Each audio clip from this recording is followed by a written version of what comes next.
On one hand, we see this recklessness, lack of understanding, lack of respect for diplomacy and protocol, lack of respect for international law, all by the President of the United States.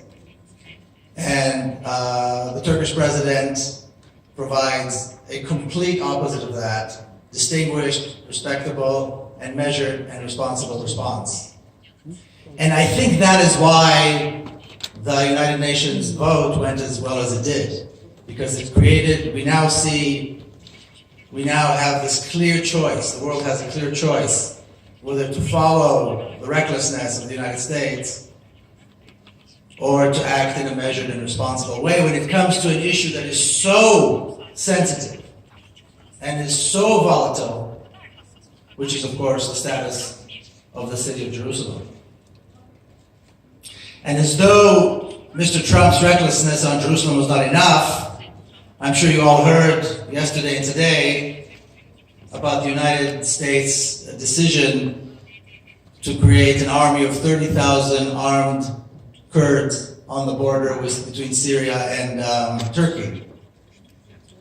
And although I don't have any specific proof, I don't think there's any doubt that Israel's agent in the White House, Trump's son-in-law, has a lot to do with it. But I think there can be little doubt that Israel, and like I said, the agent in the White House, are behind this reckless decision to place 30,000 armed Kurds on the border between Syria and Turkey. But this is the world in which we live today.